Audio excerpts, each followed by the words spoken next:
나이 먹은 가수치고 볼만하네. 요즘 어린애들은 노래만 잘하지. 이런 무대 매너는 없거든. 무대 위로 올라온 사단장의 입에서 나온 말이었습니다. 500명의 병사들 앞에서요. 그의 시선이 내 몸을 위아래로 훑쳤어요. 불쾌한 웃음과 함께 순간 숨이 막혔어요. 수치심 때문이 아니었습니다. 그의 가슴에 달린 명찰, 박태준 소장이라는 5글자 때문이었죠. 20년을 찾아 헤맨 그 이름. 그리고 나는 알았습니다. 오늘 이 무대가 복수의 시작이 될 거라는 것을요. 그러나 이 남자는 아직 몰랐죠. 자신이 지금 20년 묵은 복수의 덫에 걸렸다는 것을. 39세 무명 가수가 아니라 그가 망쳐놓은 한 여군의 동생과 마주하고 있다는 것을요. 혹시 오늘 이 이야기에 진심으로 집중하셨다면 댓글에 용서라는 단어를 남겨주세요. 당신의 용서가 오늘 누군가의 마음을 살며시 밝혀줄지도 모릅니다. 무료로 할 수 있는 가장 큰 응원, 구독과 좋아요도 부탁드려요. 오늘도 나는 전방부대로 향하는 낡은 승합차에 몸을 싣고 있었습니다. 39세 가수 김소희. 한때는 음악 프로그램 1위도 해봤던 사람이었죠. 하지만 그건 15년 전 이야기예요. 지금의 나는 군부대 위문 공연으로 간신히 생계를 이어가는 무명 가수일 뿐이었습니다. 차창 밖으로 첩첩산중이 펼쳐졌어요. 11월의 차가운 바람이 유리창을 흔들었습니다. 손으로 목에 걸린 작은 목걸이를 만졌죠. 군복 하사 계급장이었어요. 언니가 마지막으로 내게 준 유일한 유품이었습니다. 언니, 오늘도 공연 잘하고 올게. 속으로 중얼거리며 눈을 감았습니다. 언니 얼굴이 떠올랐어요. 김소연. 나보다 5살 위였던 언니는 20년 전 육군 하사였습니다. 똑똑하고 강인했던 언니. 그런 언니가 단 한 번의 사건으로 무너져 버렸죠. 소희야, 언니 말 잘 들어. 절대 복수 같은 거 생각하지 마. 그냥 행복하게 살아. 3년 전 언니가 세상을 떠나기 전 마지막으로 한 말이었습니다. 하지만 나는 언니의 유언을 지키지 못했어요. 아니, 지킬 수 없었습니다. 미안해 언니. 나는 해야 해. 오후 2시 부대에 도착했습니다.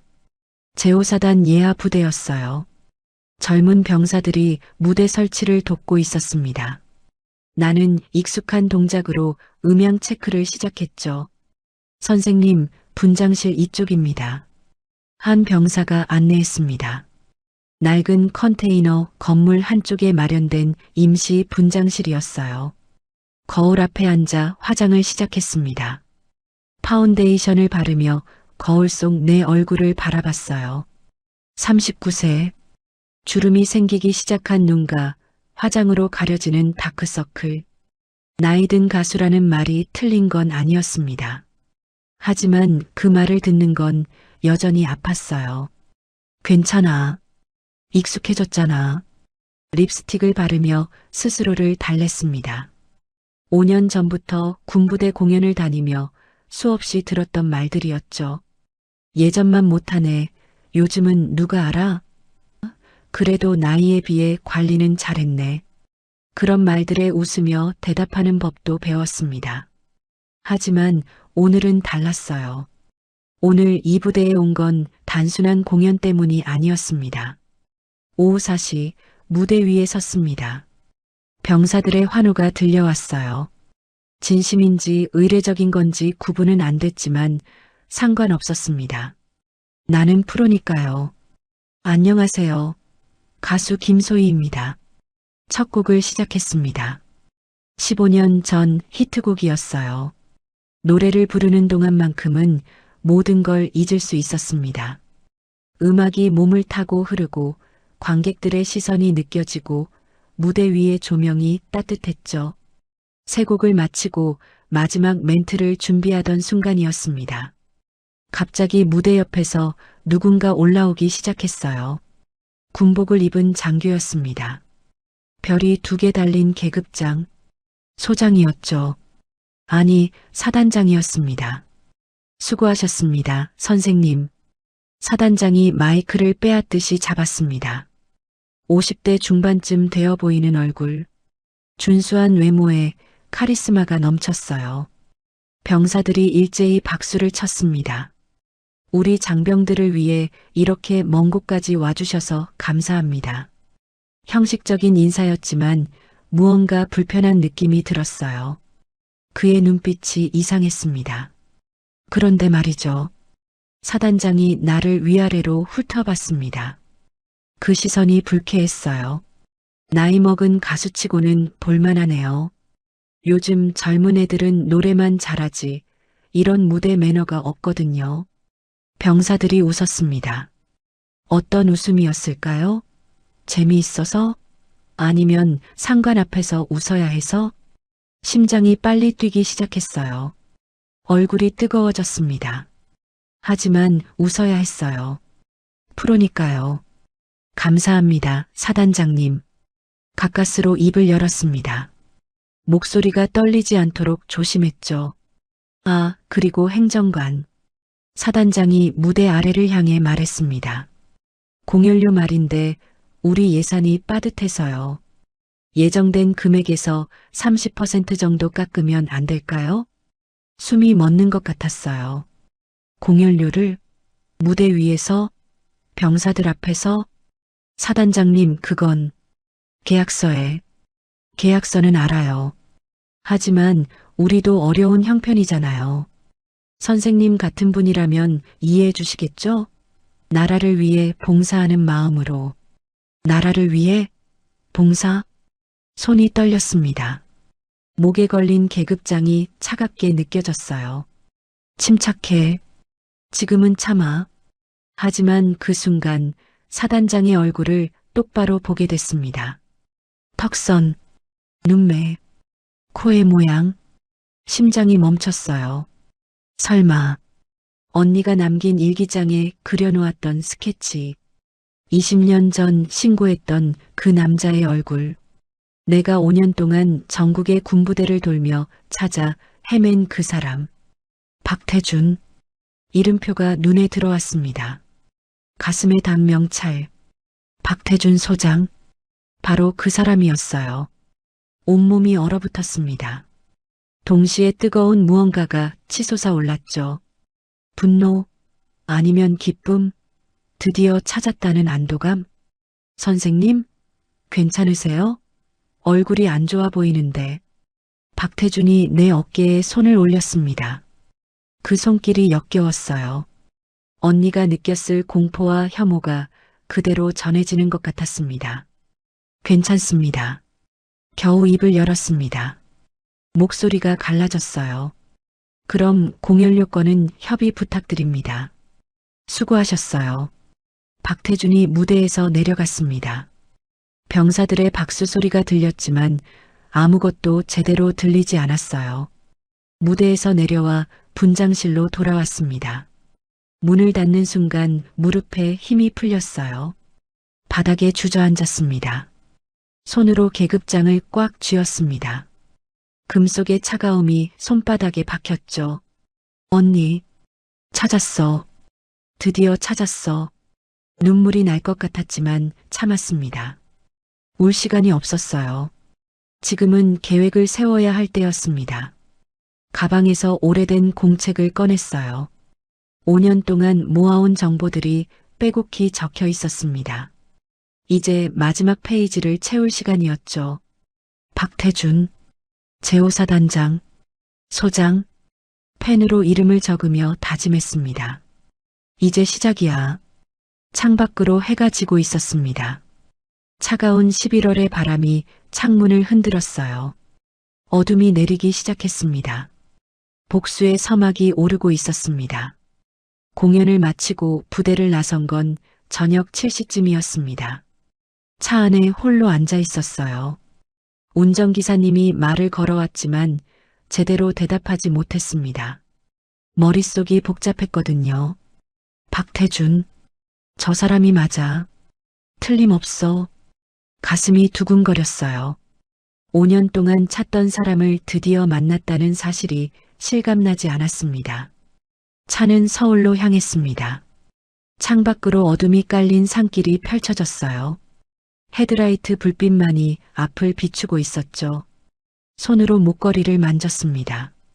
언니의 계급장. 차가운 금속이 손바닥에 닿았어요. 선생님, 괜찮으세요? 오늘 많이 힘드셨죠? 운전기사님이 백미러로 저를 보며 물었습니다. 네, 괜찮습니다. 거짓말이었어요. 괜찮지 않았습니다. 온몸이 떨리고 있었고 심장은 여전히 빠르게 뛰고 있었죠. 이제 뭘 해야 하지? 계획을 세워야 했습니다. 하지만 머리가 제대로 돌아가지 않았어요. 밤 10시 원룸에 도착했습니다. 문을 열고 들어서자 익숙한 냄새가 났어요. 좁은 공간이었지만 5년째 살고 있는 집이었습니다. 가방을 내려놓고 침대에 주저앉았어요. 옷도 갈아입지 않은 채로요. 벽에 걸린 액자를 바라봤습니다. 언니와 함께 찍은 마지막 사진이었어요. 15년 전 내가 처음 음악 프로그램 1위를 했던 날이었죠. 소희야, 축하해. 우리 동생 최고야. 언니가 꽃다발을 안겨주며 웃던 모습. 하지만 그때 이미 언니의 눈에는 깊은 슬픔이 서려 있었습니다. 나는 그걸 몰랐어요. 아니, 외면했던 거였습니다. 책상 서랍을 열었어요. 낡은 가죽 일기장이 있었습니다. 언니의 일기장이었죠. 3년 전 언니의 유품을 정리하며 발견한 거였어요. 조심스럽게 펼쳤습니다. 20년 전 날짜로 넘어갔어요. 2004년 6월 3일. 오늘 새로운 병사들이 입대했다. 그 중에 박태준이라는 일병이 있는데 뭔가 느낌이 좋지 않다. 다른 간부들한테 자꾸 눈웃음을 치고 특히 여군들을 유심히 쳐다본다. 언니의 작은 글씨가 페이지를 채우고 있었어요. 읽으면서 손이 떨렸습니다. 2004년 7월 15일. 박태준이 오늘 또 따라왔다. 복도에서 마주쳤는데 하사님 예쁘시네요 라고 했다. 기분이 나빴지만 참았다. 간부로서 품위를 지켜야 하니까.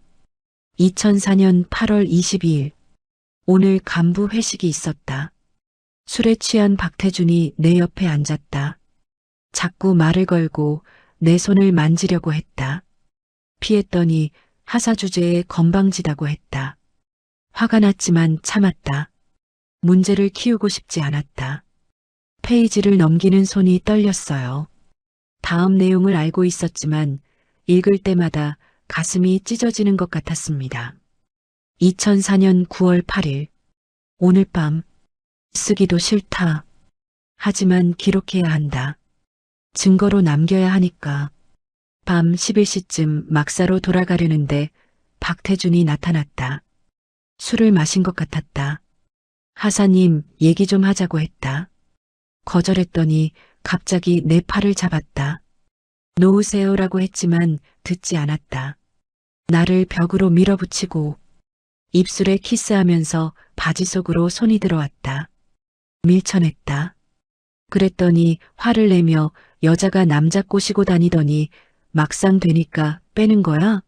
라고 했다. 도망쳤다. 생활관으로 뛰어갔다. 온몸이 떨렸다. 신고해야 한다. 반드시 신고해야 한다. 눈물이 났어요. 몇 번을 읽어도 익숙해지지 않았습니다. 2004년 9월 10일. 오늘 상관에게 신고했다. 박태준의 성추행을 보고했다. 대대장님은 확실한 거냐고 물었다. 확실합니다라고 대답했다. 조사가 시작될 거라고 했다. 2004년 9월 15일. 이상하다. 분위기가 이상하다. 동료들이 나를 피한다. 복도에서 마주치면 고개를 돌린다. 무슨 일이 일어나고 있는 걸까? 2004년 9월 20일. 대대장님이 나를 불렀다. 박태준 아버지가 장성이라고 했다. 소장 계급이라고. 내가 정말 성추행을 당한 게 맞냐고 다시 물었다. 맞습니다라고 했다. 하지만 대대장님 표정이 좋지 않았다. 2004년 9월 25일 조사 결과가 나왔다. 증거 불충분. 오히려 내가 박태준을 유혹했다는 거짓 증언이 나왔다고 한다. 말이 안 된다. 이게 무슨 일이야? 2004년 10월 1일 명예 전역 통지서를 받았다. 군 기강을 해치는 허위 신고라는 이유로 나는 진실을 말했는데 왜 내가 쫓겨나야 하는 거지? 마지막 페이지에는 박태준의 얼굴 스케치가 그려져 있었어요. 언니가 악몽 속에서도 잊지 못했던 그 얼굴이었습니다. 일기장을 덮었습니다. 눈물이 볼을 타고 흘러내렸어요. 언니가 얼마나 억울했을까? 얼마나 무서웠을까? 3년 전 언니가 세상을 떠나던 날이 떠올랐습니다. 병원 영안실에서 언니를 마지막으로 봤어요. 창백한 얼굴, 차가운 손. 장례식장에 오는 사람은 많지 않았습니다. 언니는 20년 동안 사람들을 피하며 살았거든요. 우울증으로 고통받으며 세상과 단절된 채로요. 언니, 왜 나한테 말 안 했어? 왜 혼자 아파했어? 관 앞에 무릎 꿇고 울었습니다. 하지만 이미 늦었어요. 언니는 대답할 수 없었습니다. 언니 방을 정리하던 중 편지를 발견했어요. 소희야, 언니 너무 오래 아팠어. 20년이나. 이제 쉬고 싶다. 복수는 하지 마. 행복하게 살아. 그게 언니 소원이야. 하지만 나는 언니 말을 들을 수 없었어요. 20년 동안 언니를 무너뜨린 사람을 그냥 둘 수 없었습니다. 미안해 언니. 나는 복수해야 해. 언니 명예를 되찾아줘야 해. 그날부터 시작했습니다. 박태준을 찾는 일을요. 현재로 돌아왔습니다. 원룸 침대에 앉아 일기장을 무릎에 올려놓고 있었어요. 휴대폰을 꺼내 인터넷 검색을 시작했습니다. 박태준 소장. 기사들이 쏟아졌어요. 박태준 소장, 제5사단장 취임. 장병복지 최우선. 젊은 명장 박태준, 전방부대 사기 진작의 앞장. 모범 지휘관 박태준 소장, 국방부 장관 표창. 구역질이 났습니다. 저런 사람이 명장이라고? 모범 지휘관이라고? 세상은 진실을 모르고 있어. 저 사람의 진짜 얼굴을 모른다고. 노트북을 열었어요. 5년 동안 모아온 파일들을 열기 시작했습니다. 언니 일기장 스캔본, 당시 신문기사, 그리고 내가 직접 조사한 자료들. 새 파일을 만들었습니다. 제목은 복수계획. 타이핑을 시작했어요. 1단계 증거 수집, 2단계 조력자 확보, 3단계 대중에게 폭로. 손가락이 키보드 위에서 멈췄습니다. 정말 할 수 있을까? 혼자서? 두려움이 밀려왔어요. 박태준은 소장이었습니다. 권력자였죠. 20년 전 그의 아버지가 장성이었던 것처럼 지금도 그는 막강한 힘을 가지고 있었어요. 하지만 포기할 수 없었습니다. 벽에 걸린 언니 사진을 바라봤어요. 언니, 나 할 수 있을까? 사진 속 언니는 웃고 있었습니다. 아무 대답도 하지 않았죠. 미안해 언니. 언니는 복수하지 말라고 했지만 나는 해야 해. 언니를 위해서. 눈물을 닦았습니다. 더 이상 울지 않기로 했어요. 휴대폰을 집어들고 전화번호를 찾기 시작했습니다. 연락처 목록에서 한 이름을 발견했어요. 이준석 기자. 3년 전 언니 장례식에 왔던 사람이었습니다. 20년 전 언니 사건을 취재하려 했지만 압력으로 묻혀버렸다고 했죠. 그날 명함을 주며 말했어요. 제가 도와드리고 싶습니다. 언젠가 기회가 되면 연락 주세요. 그때는 거절했습니다. 하지만 지금은 달랐어요. 전화를 걸었습니다. 밤 11시가 넘은 시간이었지만 상관없었어요. 여보세요? 남자의 목소리가 들렸습니다. 이준석 기자님이시죠? 저, 김소희입니다. 김소연의 동생. 아, 소희 씨, 기억합니다. 무슨 일이세요? 기자님, 도와주실 수 있나요? 제가 그 사람을 찾았어요. 전화 너머로 침묵이 흘렀습니다. 그리고 이준석의 목소리가 들려왔어요. 박태준을 찾으셨다는 말씀이신가요? 네. 지금 제호사단장입니다. 소장 계급이에요. 내일 만나시죠. 제가 도와드리겠습니다. 전화를 끊었습니다. 가슴이 두근거렸어요. 이제 정말 시작이야. 창밖을 바라봤습니다. 서울 밤거리에 불빛이 반짝이고 있었어요. 차가운 11월 바람이 창문을 흔들었습니다. 언니 사진 앞에 무릎을 꿇고 속삭였어요. 언니, 이제 곧 끝낼게. 언니 명예도 되찾아줄게. 조금만 기다려. 계급장을 꺼내 손에 쥐었습니다. 차가운 금속이 따뜻해지는 것 같았어요. 복수가 시작됐습니다. 다음 날 오후 홍대 입구의 한 카페에서 이준석 기자를 만났습니다. 42세의 그는 3년 전보다 더 늙어 보였어요. 백발이 섞인 머리, 피곤한 눈빛. 오랜만입니다, 소희 씨. 기자님, 정말 도와주실 수 있나요? 단도직입적으로 물었습니다. 돌려 말할 시간이 없었어요. 물론입니다. 아니, 도와야 합니다. 20년 전 제가 그 기사를 포기했던 게 평생 후회예요. 이준석이 가방에서 낡은 파일을 꺼냈습니다. 사실 저도 계속 자료를 모아왔습니다. 박태준 그 개새끼가 아직도 잘 먹고 잘 살더군요. 승승장구하면서 말이죠. 개새끼라는 단어에 움찔했지만 그게 정확한 표현이었습니다. 20년 전 취재하다가 막혔을 때 알았어요. 이 나라 군대가 얼마나 썩었는지. 박태준 아버지가 소장이었다는 이유만으로 모든 게 뒤집혔죠. 그가 파일을 펼쳤어요. 20년 전 신문 기사 스크랩, 당시 취재 노트, 그리고 최근 자료들까지. 박태준은 지금 차기 별 하나 더 다는 게 기정사실이래요. 청와대 인맥도 있고 국방부에서도 밀어주고 있다고 하더군요. 가슴이 답답했습니다. 그럼 우리가 이길 수 있을까요? 쉽지 않죠. 하지만 불가능한 건 아니에요. 요즘 시대가 어떤 시대인데요?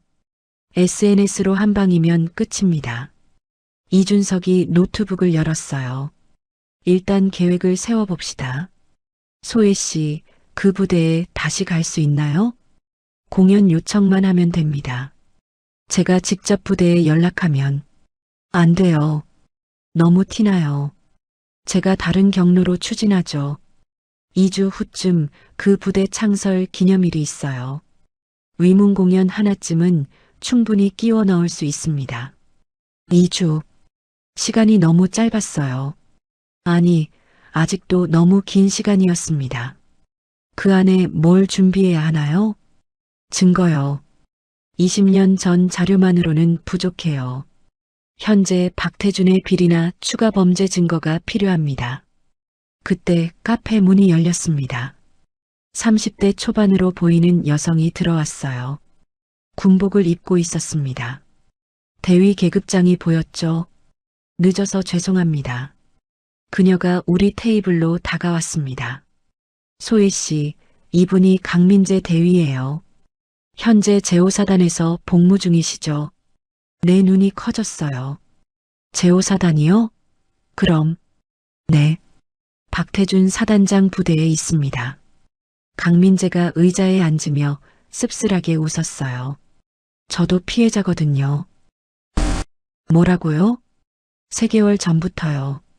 처음엔 수고한다 하면서 어깨 만지는 거였어요. 그 다음엔 회식 자리에서 옆에 앉으라고 하더니 허벅지를 만졌죠. 그녀의 목소리가 떨렸습니다. 지난주에는 사단장실로 불러서 승진하고 싶으면 나한테 잘해야지 그러더군요. 분노가 치밀어 올랐어요. 신고는 안 하셨어요? 누구한테요? 사단장을 누구한테 신고해요? 더 높은 상관? 그 사람들 다 한통속이에요. 강민재가 가방에서 휴대폰을 꺼냈습니다. 대신 녹음은 했어요.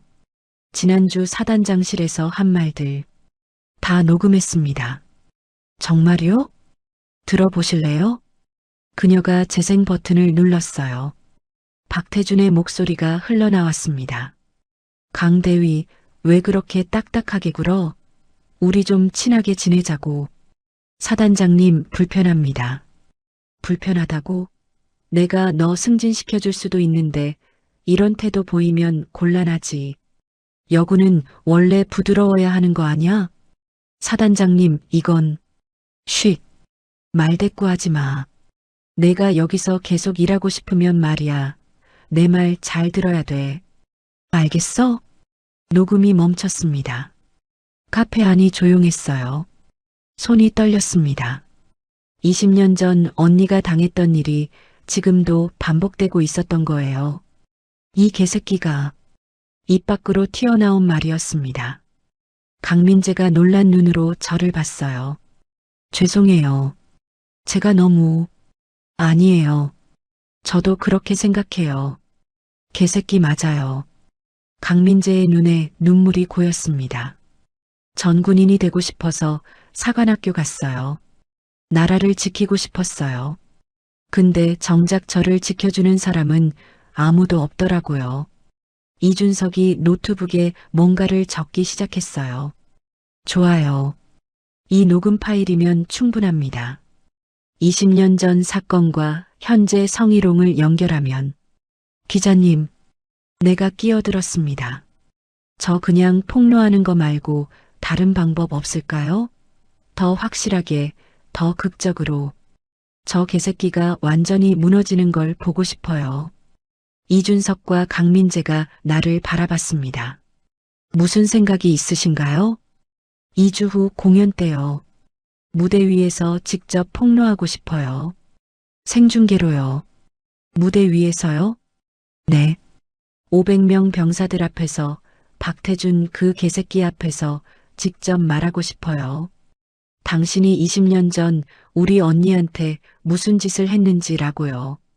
강민재가 숨을 들이켰어요. 그럼 소희 씨도 위험해질 텐데요. 상관없어요. 어차피 잃을 게 없는 인생이에요. 이준석이 고개를 끄덕였습니다. 좋아요. 제가 생중계 준비하죠. 하지만 한 가지 더 필요해요. 뭔데요? 당시 목격자요. 20년 전 사건을 직접 본 사람이 필요합니다. 맞는 말이었어요. 언니 일기장만으로는 부족했습니다. 그런 사람이 있을까요? 있습니다. 이준석이 파일에서 한 장의 사진을 꺼냈어요. 40대 중반의 남자였습니다. 정우진. 20년 전 같은 부대에 있던 병장이었어요. 박태준의 성추행을 목격했지만 거짓 증언을 했죠. 왜요? 압력 때문이에요. 당시 박태준 아버지가 소장이었으니까. 정우진은 전역 후에도 그 죄책감으로 고생했다고 하더군요. 지금은 뭐 하는 사람인데요? 택시 기사예요. 서울에서 살고 있어요. 제가 3년 전에 한 번 만났었는데 기회가 되면 진실을 말하고 싶다고 하더군요. 희망이 보였어요. 만날 수 있을까요? 한번 연락해 보죠. 이준석이 휴대폰을 꺼냈습니다. 전화를 걸었어요. 여보세요? 정우진 씨? 저 이준석 기자입니다. 네. 오랜만이죠. 사실 부탁이 하나 있어서 20년 전 그 사건 말이에요. 네, 박태준. 지금 만날 수 있을까요? 통화가 이어졌습니다. 내 심장이 빠르게 뛰었어요. 네, 알겠습니다. 감사합니다. 전화를 끊은 이준석이 말했습니다. 오늘 저녁 7시에 만날 수 있대요. 강남역 근처 식당에서요. 저녁 7시 약속 장소에 도착했습니다. 작은 한정식 집이었어요. 정우진은 이미 와 있었습니다. 이준석 기자님, 오랜만입니다. 그가 일어나 인사했어요. 피곤해 보이는 얼굴이었습니다. 이쪽은 김소혜 씨예요. 김소연 하사의 동생이시고요. 정우진의 얼굴이 굳었습니다. 김소연 하사님의, 네, 제 언니예요. 자리에 앉았습니다. 정우진은 한동안 말을 잇지 못했어요. 소혜 씨, 정말 죄송합니다. 제가 그때 진실을 말했어야 했는데 그의 눈에 눈물이 고였습니다. 20년 동안 후회하며 살았어요. 매일 밤 꿈에 김소연 하사님이 나타나서 왜 거짓말했냐고 물어요. 전 대답을 못해요. 무슨 일이 있었는지 말씀해 주실 수 있나요? 정우진이 고개를 끄덕였어요. 2004년 9월 8일 밤이었어요. 저는 보초를 서고 있었죠. 그때 막사 쪽에서 소리가 들렸어요. 가보니 그가 말을 멈췄습니다. 숨을 크게 들이쉬었어요. 박태준 일병이 김소연 하사님을 벽에 밀어붙이고 있었어요. 키스하려고 하더군요. 하사님이 밀쳐내고 도망갔어요. 그걸 보셨으면서 왜 거짓 증언을? 당시 대대장이 저를 불렀어요. 내가 본 게 뭐냐고 물었죠. 진실을 말하려고 했어요. 근데 정우진의 손이 떨렸습니다. 대대장이 그러더군요. 박태준 아버지가 소장님이다. 내가 괜한 말했다가 저녁 후 인생 망칠 수도 있다. 아무것도 못 봤다고 해라. 그래서 저는 겁먹고 거짓말한 거군요. 네, 죄송합니다. 정말 죄송합니다. 정우진이 고개를 숙였어요. 어깨가 떨렸습니다. 분노가 치밀어 올랐지만 참았어요. 지금 중요한 건 그게 아니었으니까요. 정우진 씨, 이번엔 진실을 말씀해 주실 수 있나요? 네, 해야죠. 20년이나 늦었지만 이젠 해야 합니다. 이준석이 휴대폰을 꺼냈습니다. 녹음해도 될까요? 네, 하세요. 정우진이 카메라를 똑바로 바라보며 말하기 시작했어요.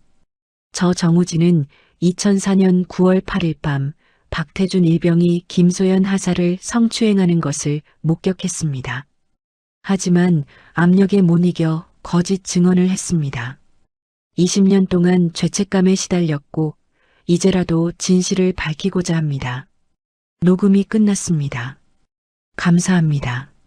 내가 말했어요. 정우진이 눈물을 닦았습니다. 소혜 씨, 김소연 하사님은 지금 어떻게 지내세요? 순간 말문이 막혔어요. 어떻게 말해야 할까요? 언니는 3년 전에 세상을 떠났어요. 정우진의 얼굴이 하얗게 변했습니다. 뭐라고요? 20년 동안 우울증으로 고생하시다가 스스로 정우진이 테이블에 이마를 박았습니다.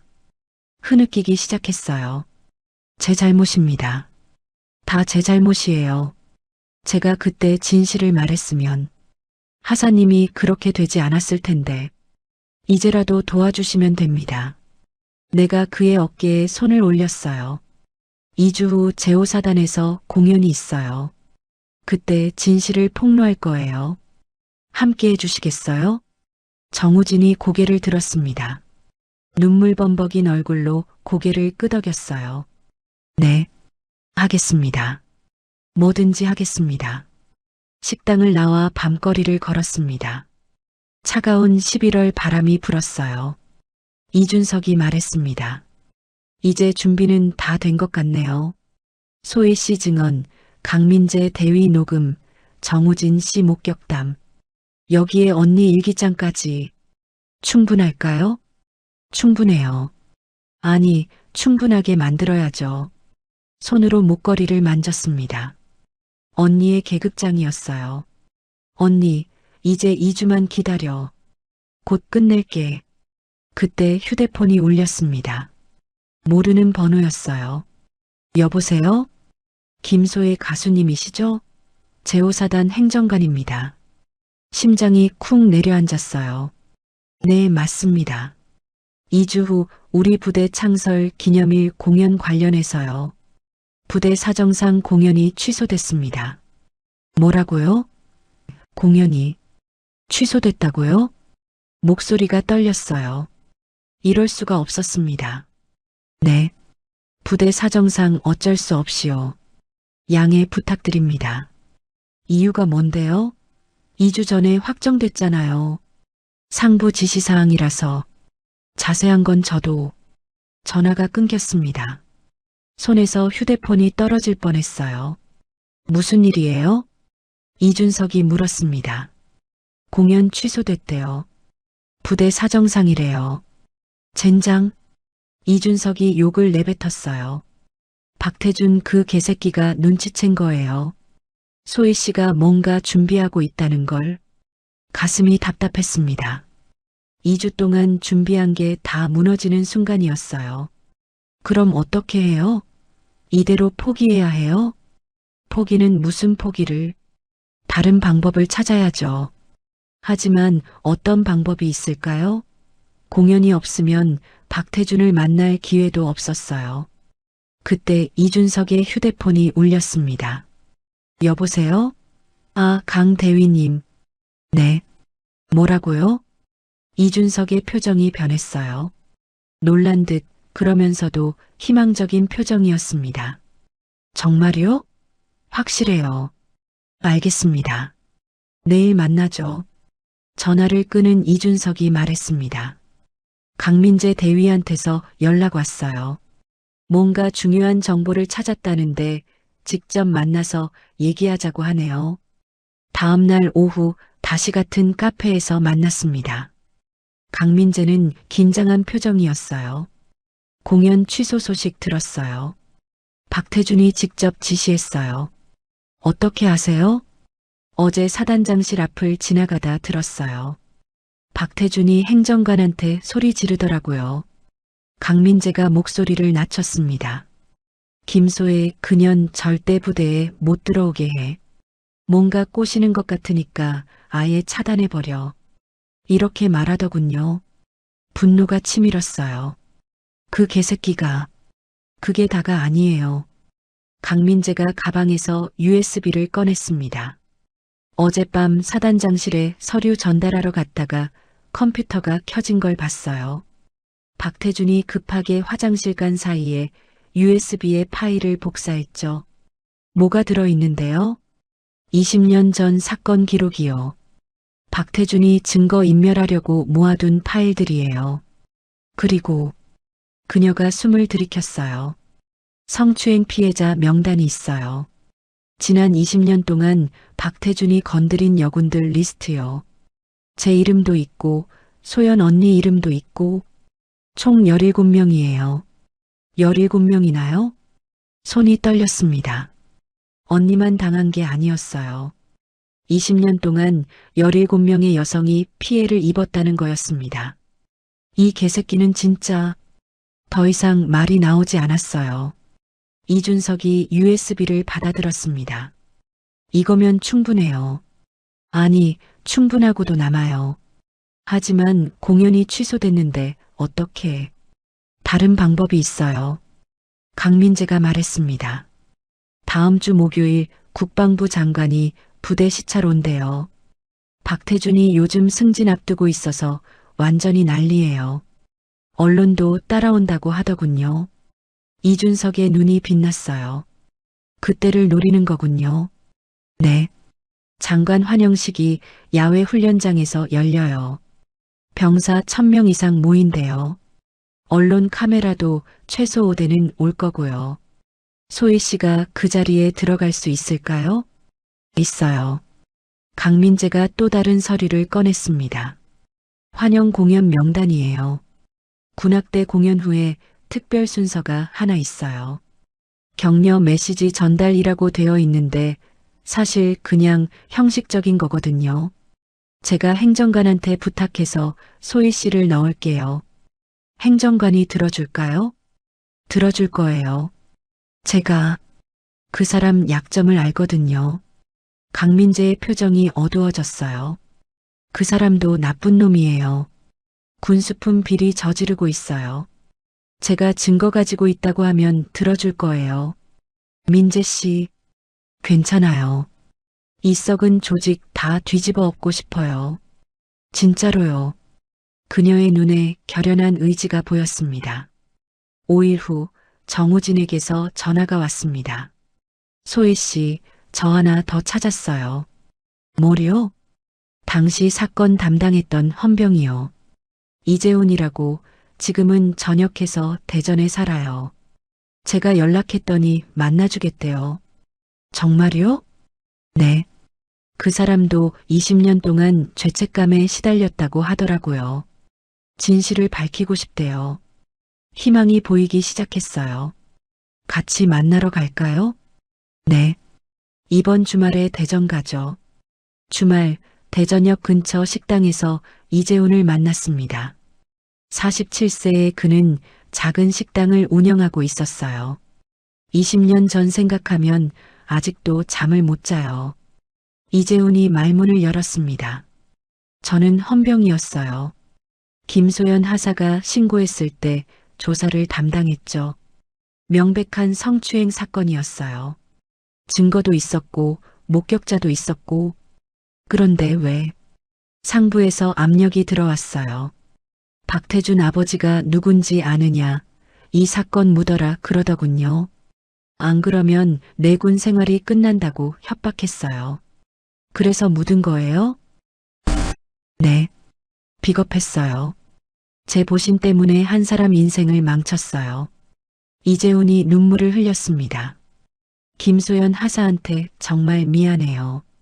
제가 용기가 없어서 지금이라도 증언해 주실 수 있나요? 네. 해야죠. 당시 조사 기록 사본도 가지고 있어요. 원본은 사라졌지만 제가 몰래 복사해뒀거든요. 그가 봉투를 건넸어요. 20년 전 서류들이 들어있었습니다. 이게 진짜 조사 기록이에요. 박태준의 범죄가 다 기록되어 있어요. 손이 떨렸습니다. 드디어 결정적 증거를 잡은 거였어요. 서울로 돌아오는 기차 안에서 정우진이 말했습니다. 이제 정말 할 수 있을 것 같아요. 박태준 그 쓰레기 같은 놈 완전히 무너뜨릴 수 있어요. 네. 이제 며칠 안 남았어요. 창밖을 바라봤어요. 해가 지고 있었습니다. 언니, 조금만 기다려. 곧 끝낼게. 휴대폰을 꺼내 강민재에게 문자를 보냈습니다. 준비 다 됐어요. 목요일에 봬요. 곧 답장이 왔습니다. 네. 저도 준비 끝났어요. 이번엔 꼭 성공합시다. 가슴이 두근거렸어요. 두려움과 기대가 뒤섞였습니다. 목에 걸린 계급장을 만졌어요. 언니의 체온이 느껴지는 것 같았습니다. 언니, 드디어 그날이 왔어. 20년을 기다렸어. 이제 끝낼게. 목요일 전날 밤 잠이 오지 않았습니다. 침대에 누워 천장만 바라봤어요. 시계는 새벽 2시를 가리키고 있었습니다. 내일이면 모든 게 끝나. 손이 떨렸어요. 두려움 때문인지 흥분 때문인지 알 수 없었습니다. 침대에서 일어나 책상 앞에 앉았어요. 서랍을 열고 언니의 유서를 꺼냈습니다. 접혀진 종이를 펼쳤죠. 소희야, 언니 너무 오래 아팠어. 이제 쉬고 싶다. 복수는 하지 마. 그냥 행복하게 살아. 그게 언니 소원이야. 글씨가 흔들려 보였어요. 눈물이 고였습니다. 언니, 미안해. 속삭였지만 대답은 없었습니다. 언니는 복수하지 말라고 했지만 나는 못 참아. 그 개새끼가 잘 먹고 잘 사는 걸 보고만 있을 수 없어. 유서를 다시 접어 넣었어요. 하지만 마음이 무거웠습니다. 내가 정말 이걸 해야 하는 걸까? 의심이 밀려왔어요. 지난 5년간 한 번도 의심하지 않았는데 하필 오늘 밤에요. 휴대폰을 집어들었습니다. 이준석 기자의 번호를 찾았어요. 못하겠다고 말해야 하나? 통화 버튼 위에 손가락이 머물렀습니다. 하지만 누르지 못했어요. 벽에 걸린 언니 영정 사진을 바라봤습니다. 군복을 입고 웃고 있는 언니. 그때 언니는 행복했을까요? 언니, 나 어떻게 해야 해? 대답은 없었습니다. 언니는 3년 전에 떠났으니까요. 소파에 앉아 무릎을 끌어안았어요. 온몸이 떨렸습니다. 내가 내일 진짜 할 수 있을까? 1000명 앞에서, 언론 카메라 앞에서 두려웠어요. 무대 공포증은 오래전에 극복했지만 이번은 달랐습니다. 노래를 부르는 게 아니라 복수를 하는 거였으니까요. 실패하면 어떻게 되지? 박태준이 오히려 나를 명예훼손으로 고소하면? 최악의 시나리오가 머릿속에 그려졌어요. 휴대폰이 울렸습니다. 강민재였어요. 소희 씨, 아직 안 주무세요? 잠이 안 와요. 저도요. 너무 떨려서. 강민재의 목소리도 떨리고 있었어요. 소희 씨, 우리 내일 정말 해낼 수 있을까요? 모르겠어요. 솔직히 두려워요. 저도요. 사실 오늘 하루 종일 사직 썼을까 고민했어요. 왜요? 무서워서요. 내일 일이 터지면 저도 같이 망하잖아요. 군 생활도 끝나고 사람들한테 고자질쟁이 소리 들을 거고. 강민재가 흐느끼기 시작했습니다. 근데 또 생각하면 화가 나요. 왜 우리가 숨어야 해요? 왜 피해자인 우리가 두려워해야 해요? 그 개새끼들은 멀쩡하게 잘만 사는데. 맞아요. 소희 씨, 우리 내일 꼭 해요. 제발. 이번 기회 놓치면 또 20년 걸릴 거예요. 알겠어요. 약속해요. 절대 포기하지 말아요. 네. 약속할게요. 전화를 끊었습니다. 강민재의 목소리가 귓가에 맴돌았어요. 그래. 나 혼자가 아니야. 강민재도 있고, 정우진도 있고, 이재훈도 있고, 우리가 함께하는 거야. 조금 마음이 진정됐습니다. 하지만 여전히 불안했어요. 노트북을 열고 내일 할 말을 다시 정리하기 시작했습니다. 20년 전 제 언니 김소연은 이 군대에서 성추행을 당했습니다. 가해자는 지금 이 자리에 계신 박태준 사단장입니다. 타이핑하는 손이 떨렸어요. 언니는 진실을 말했지만 아무도 믿어주지 않았습니다. 오히려 거짓말쟁이가 됐죠. 그 고통을 20년 동안 안고 살다가 3년 전 스스로 목숨을 끊었습니다. 눈물이 떨어져 키보드를 적셨어요. 저는 오늘 이 자리에서 묻고 싶습니다. 박태준 사단장님, 제 언니를 기억하십니까? 당신이 무슨 짓을 했는지 기억하십니까? 더 이상 쓸 수 없었어요. 눈물이 계속 흘러내렸습니다. 언니, 나 정말 할 수 있을까? 영정 사진을 바라보며 물었습니다. 언니는 여전히 웃고 있었어요. 그때 옛날 기억이 떠올랐습니다. 15년 전 내가 처음 가수로 데뷔했을 때였어요. 첫 무대를 앞두고 너무 떨려서 울고 있었죠. 언니, 나 못할 것 같아. 너무 무서워. 괜찮아, 소희야. 무서운 게 당연해. 하지만 넌 할 수 있어. 만약 실수하면 어떡해? 실수해도 돼. 중요한 건 내가 무대에 선다는 거야. 포기하지 않는 거지. 언니가 내 손을 꽉 잡아줬어요. 소희야, 세상은 원래 무서운 곳이야. 하지만 그게 우리가 포기해야 하는 이유는 아니야. 알겠지? 그때 언니의 목소리가 생생하게 들리는 것 같았습니다. 언니 말이 맞아. 포기하면 안 돼. 일어나서 거울 앞에 섰어요. 지친 얼굴에 39세 여자가 보였습니다. 김소희, 넌 할 수 있어. 5년 동안 준비했잖아. 이제 끝낼 시간이야. 거울 속 나에게 말했습니다. 목에 걸린 계급장을 만졌어요. 차가운 금속이 손에 닿았습니다. 언니 미안해. 언니는 복수하지 말라고 했지만 나는 해야 해. 안 그러면 언니가 억울하게 죽은 거잖아. 그리고 목소리가 떨렸어요. 그리고 나도 더 이상 못 참겠어. 그 개새끼가 승승장구하는 걸 보면 너무 화가 나. 17명이나 건드리고도 멀쩡하게 장군 달고 있다고? 말도 안 돼. 주먹을 불끈 쥐었습니다. 내일 꼭 해낼 거야.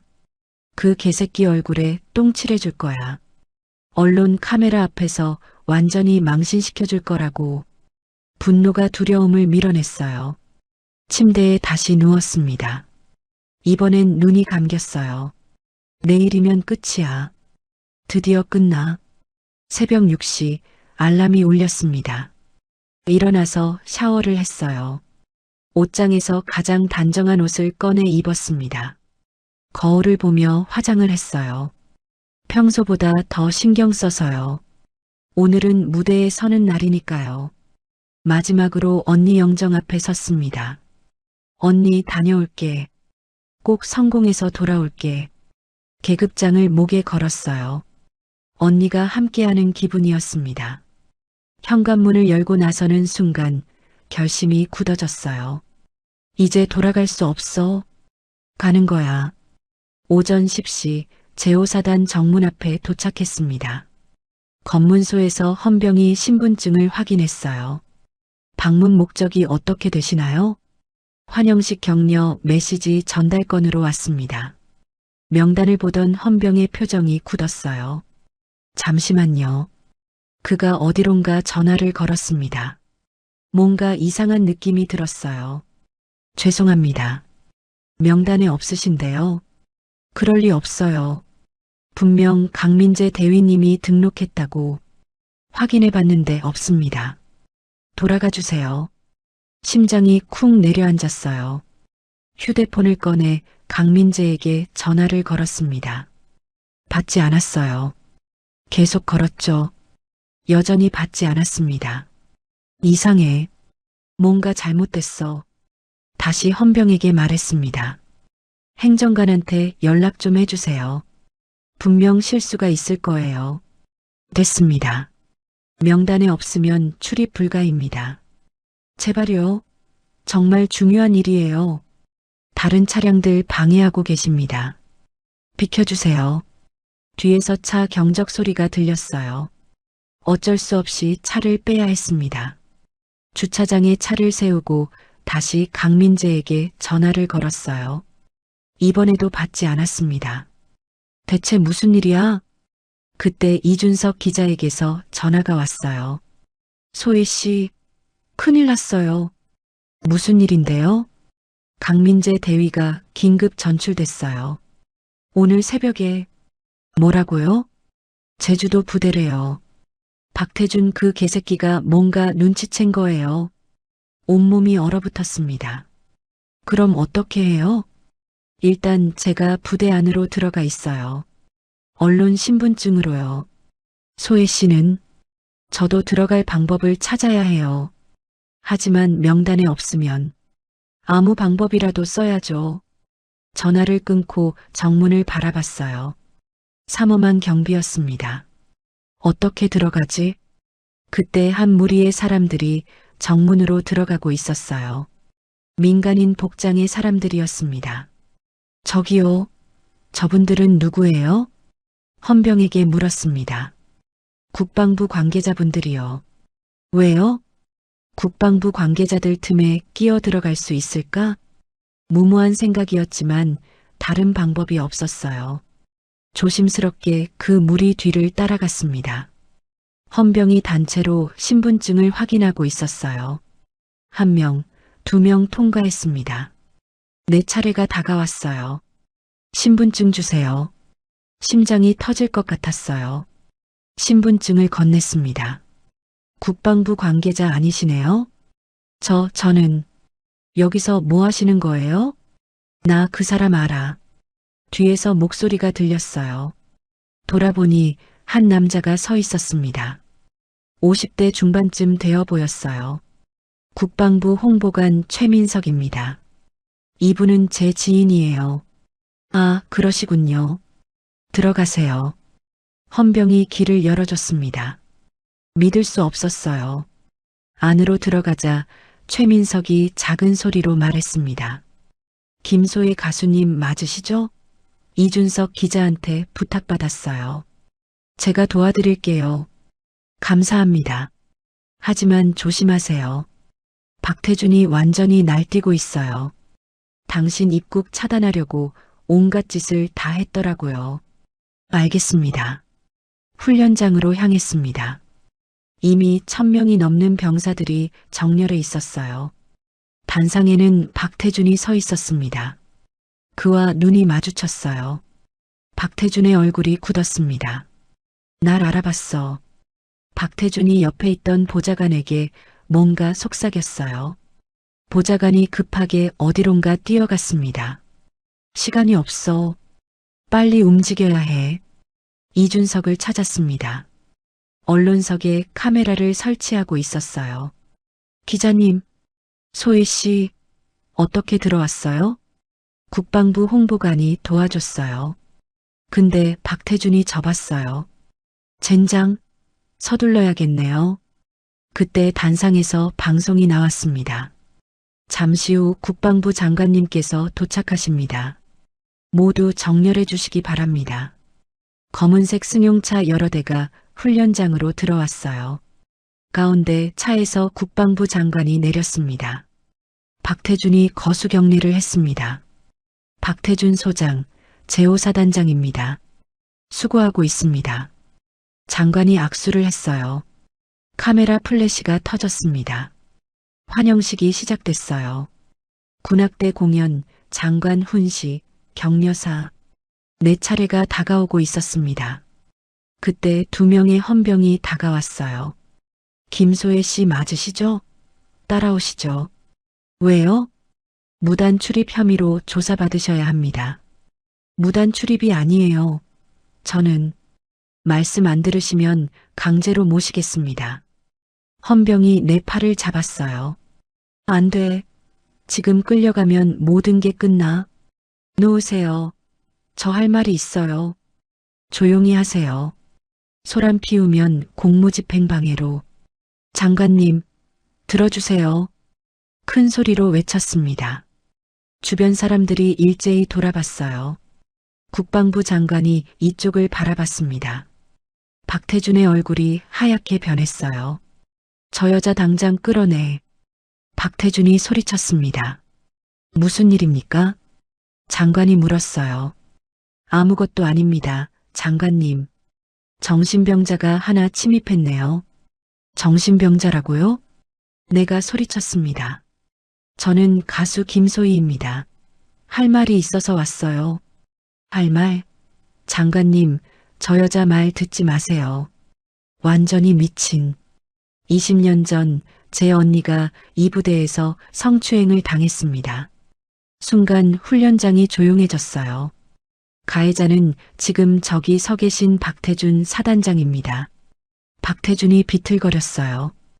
헛소리 집어치워. 당장 끌어내라고. 헛소리가 아니에요. 증거가 있어요. 이준석이 카메라를 들고 달려왔습니다. 이게 뭐 하는 짓이야.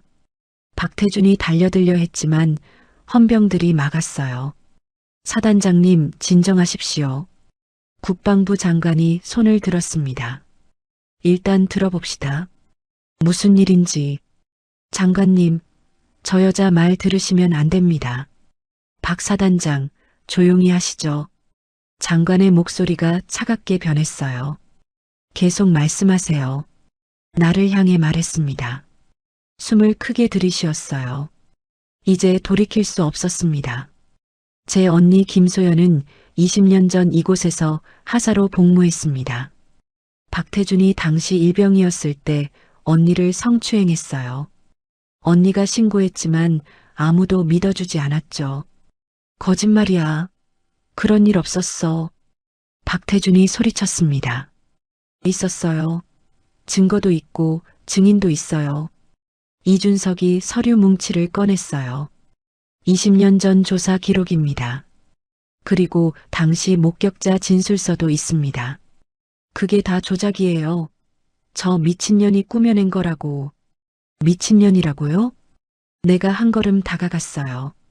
제 언니는 당신 때문에 20년 동안 고통받았어요. 그리고 3년 전에 스스로 목숨을 끊었어요. 목소리가 떨렸습니다. 당신은 그 사실도 모르고 승승장구했죠? 장군 달고 훈장 받고 언론에 모범 지휘관이라고 나왔죠? 닥쳐, 너 같은 년이. 그리고요, 더 크게 소리쳤어요. 당신이 건드린 여자가 제 언니만이 아니에요. 지난 20년 동안 17명이에요. 17명. 박태준의 얼굴이 창백해졌어요. 강민재 대위도 피해자고 그 전에도 수없이 많았어요. 당신은 괴물이에요. 증거가 어디 있는데? 여기 있어요. 이준석이 USB를 들어 올렸습니다. 당신이 직접 작성한 피해자 명단이에요. 당신 컴퓨터에 저장되어 있던 거요. 박태준이 비틀거렸어요. 주저앉을 것 같았습니다. 장관이 헌병들에게 신호를 보냈어요. 박태준 사단장을 즉시 격리하시오. 그리고 조사에 착수하시오. 장관님, 이건 오해예요. 저는 닥치시오. 장관의 목소리가 차가웠습니다. 헌병들이 박태준에게 다가갔어요. 이런 미친, 너희가 감히. 박태준이 발버둥쳤지만 소용없었습니다. 나는 그 모습을 지켜봤어요. 눈물이 흘러내렸습니다. 언니, 맞지? 드디어 끝났어. 헌병들이 박태준을 끌고 가려는 순간 그가 미친 듯이 소리쳤습니다. 놓으라고. 내가 누군 줄 알아? 나는 소장이야. 사단장이라고. 사단장님, 저항하지 마십시오. 이 개새끼들아, 감히 날 건드려? 박태준이 헌병의 얼굴을 주먹으로 쳤어요. 헌병이 비틀거렸습니다. 폭행입니다. 제압하세요. 여러 명의 헌병이 달려들었어요. 박태준을 바닥에 눕혔습니다. 아, 놓으라고. 저 미친년 말 믿지 마. 다 거짓말이야. 국방부 장관이 나를 바라봤어요. 증거를 보여주시겠습니까? 네. 이준석이 노트북을 열었습니다. 프로젝터에 파일들이 떴어요. 먼저 언니의 일기장 스캔본이 보였습니다. 2004년 9월 8일. 오늘 밤 박태준이 나를 1000명의 병사들이 숨을 죽이며 화면을 봤어요. 이건 제 언니가 남긴 일기장입니다. 20년 동안 숨겨왔던 목이 메었습니다. 하지만 계속해야 했어요. 언니는 진실을 말했지만 아무도 믿어주지 않았어요. 오히려 군대에서 쫓겨났죠. 다음 파일이 떴습니다. 당시 헌병조사 기록이었어요. 이건 이재훈 전 헌병이 보관하고 있던 원본 조사 기록입니다. 박태준의 범죄가 명백히 기록되어 있어요. 국방부 장관이 서류를 받아 읽기 시작했습니다. 얼굴이 점점 굳어갔어요. 이런, 이게 정말입니까? 네. 하지만 당시 박태준 아버지가 소장이었기 때문에 묻혔습니다. 말도 안 돼. 조작이야. 박태준이 바닥에서 소리쳤어요. 내 아버지는 그런 분이 아니야. 절대. 그럼 이건 뭔가요? 이준석이 다음 파일을 띄웠습니다. 피해자 명단이었어요. 화면에 17명의 이름이 떴습니다. 김소연, 강민재, 그리고 15명의 다른 여성들. 이건 당신이 직접 작성한 파일이에요. 지난 20년 동안 당신이 성추행한 여군들 명단이죠. 훈련장이 술렁였습니다. 거짓말. 그런 파일 없어. 당신 컴퓨터에 있었어요. 강민재 대위가 복사했죠. 그년이, 그 배신자년이. 박태준이 비명을 질렀어요. 다 내 말 듣겠다고 해놓고 승진시켜준다니까 꼬리 흔들던 년들이. 순간 훈련장이 조용해졌습니다. 뭐라고 하셨습니까? 국방부 장관의 목소리가 차갑게 식었어요. 방금 뭐라고 하셨습니까? 박태준이 자신이 실수했다는 걸 깨달았어요. 하지만 이미 늦었습니다. 아니, 그게 계속하시죠. 본인 입으로 자백하시는 것 같은데요. 저는 17명이나 되는 여군을 괴롭히고 그것도 모자라 지금 피해자들을 모욕하고 계시네요. 장관이 주변을 둘러봤어요. 장병 여러분, 잘 들으셨습니까? 이 사람이 여러분의 사단장입니다. 1000명이 침묵했습니다. 장관님, 제발 기회는 없습니다. 그때 훈련장 입구에서 누군가 달려왔어요. 정우진이었습니다. 늦어서 죄송합니다. 숨을 헐떡이며 말했어요. 저는 정우진입니다. 20년 전 그 사건을 목격했습니다. 박태준의 눈이 커졌어요. 너는? 네, 저예요. 그때 거짓 증언했던 병장이요. 정우진이 박태준을 똑바로 바라봤습니다. 20년 동안 죄책감에 시달렸어요. 오늘은 진실을 말하러 왔습니다. 이 개새끼야. 너 당시에 아무것도 못 봤다고 했잖아. 거짓말이었어요. 상부 압력 때문에 거짓 증언을 했죠. 정우진이 국방부 장관을 향해 말했습니다. 저는 그날 밤 분명히 봤습니다. 박태준이 김소연 하사를 성추행하는 걸요. 박태준이 무너졌어요. 완전히 끝난 거였습니다. 안 돼. 이럴 순 없어. 왜 없어요? 내가 한 걸음 다가갔습니다. 당신이 우리 언니한테 했던 것처럼 이제 당신이 당하는 거예요. 박태준이 나를 올려다봤어요. 눈물이 흘러내리고 있었습니다. 제발, 나도 가정이 있어. 아내가, 아이들이, 언니도 가정이 있었어요. 나라는 동생이요. 미안해. 정말 미안해. 미안하다고요? 웃음이 나왔어요. 비웃음이었습니다. 20년 동안 한 번도 미안하다고 생각 안 하다가 들키니까 이제 미안하다고요? 목에 걸린 계급장을 풀었습니다. 언니의 계급장이었어요. 이거 봐요. 이게 뭔지 알아요? 박태준 앞에 던졌습니다. 언니가 군대 쫓겨나던 날 제게 준 마지막 물건이에요. 계급장이 그의 앞에 떨어졌어요. 소희야, 언니 대신 잘 살아 그러시면서 주셨어요. 하지만 언니는 결국 못 견뎠어요. 20년 동안 고통받다가 스스로 목숨을 끊으셨죠. 나도 몰랐어. 몰랐다고? 관심도 없었던 거죠. 소리쳤습니다.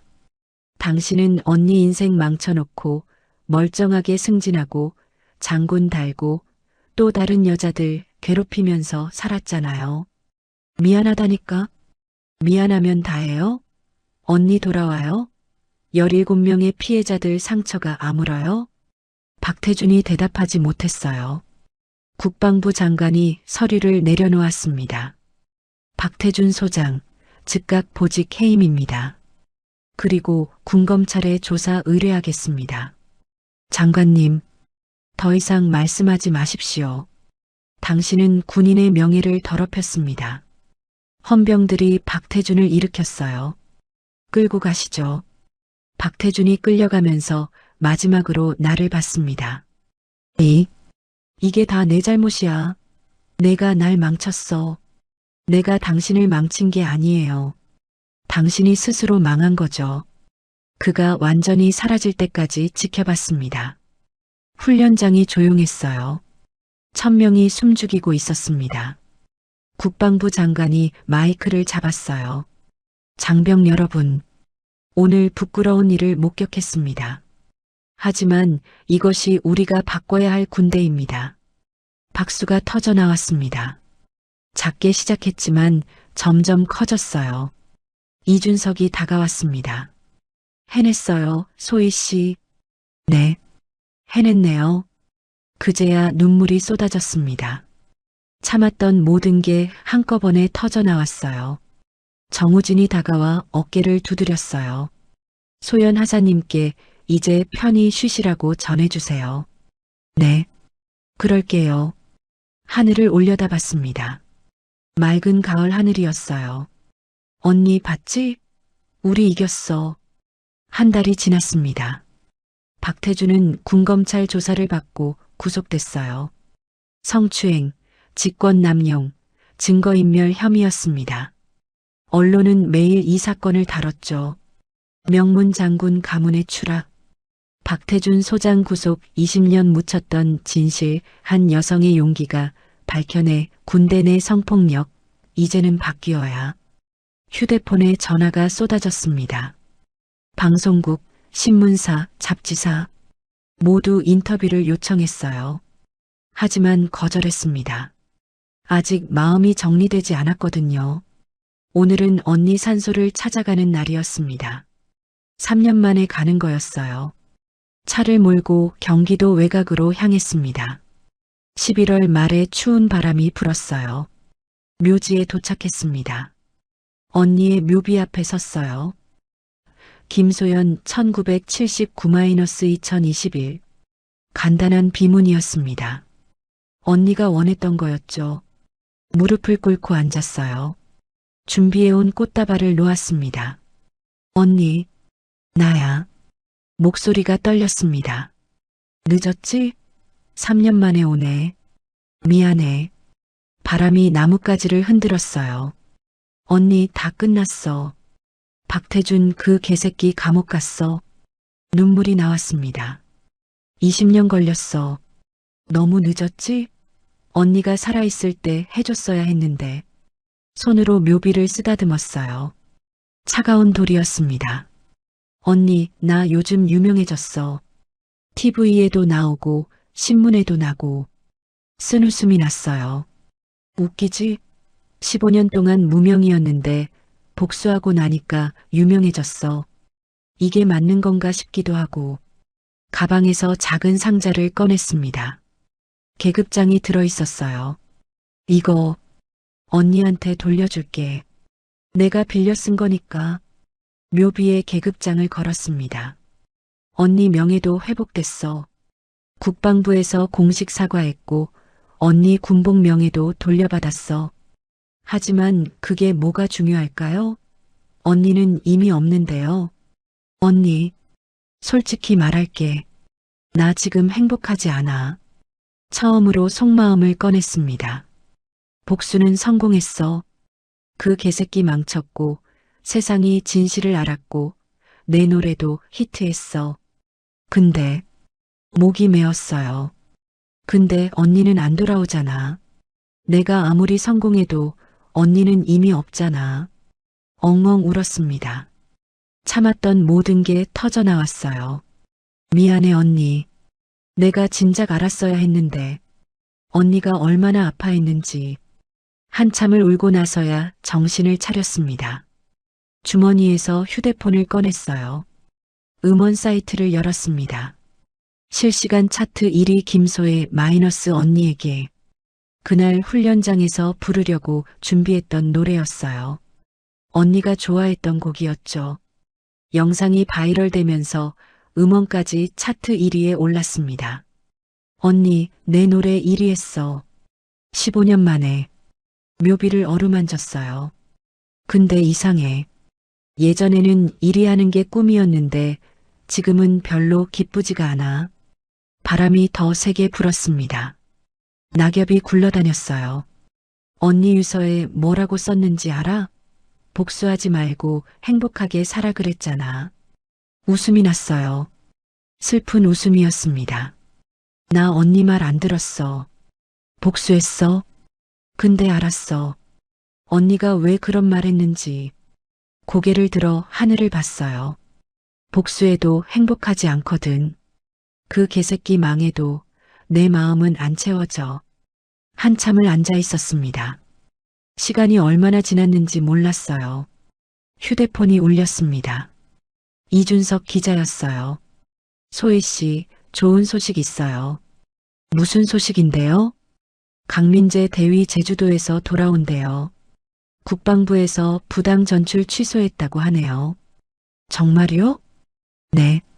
그리고 17명 피해자들한테 국방부가 공식 사과한대요. 보상금도 나온다고 하고요. 다행이네요. 그리고 소혜 씨, 방송국에서 제안이 들어왔어요. 연말 특집 무대 서는 거요. 고민 좀 해볼게요. 전화를 끊었습니다. 무대에 다시 선다는 게 무서웠어요. 이제 뭘 위해 노래해야 할지 몰랐거든요. 언니, 나 이제 뭐하고 살지? 묘비에게 물었습니다. 대답은 없었어요. 그때 바람에 실려 어디선가 노래소리가 들렸습니다. 누군가 라디오를 크게 틀어놓은 모양이었어요. 내 목소리였습니다. 언니에게가 흘러나오고 있었어요. 미안해, 미안해, 너를 지켜주지 못해서 이제라도 내 이름을 불러줄게. 언니가 좋아했던 가사였습니다. 문득 깨달았어요. 언니, 알았어. 이제 알 것 같아. 묘비를 보며 말했습니다. 복수는 끝이 아니었어. 시작이었던 거야. 일어나서 먼지를 털었어요. 나 이제 진짜로 살아볼게. 언니를 위해서가 아니라 나를 위해서. 묘비의 마지막 인사를 했습니다. 자주 올게. 그리고 사랑해, 언니. 돌아서서 걸어갔어요. 뒤돌아보지 않았습니다.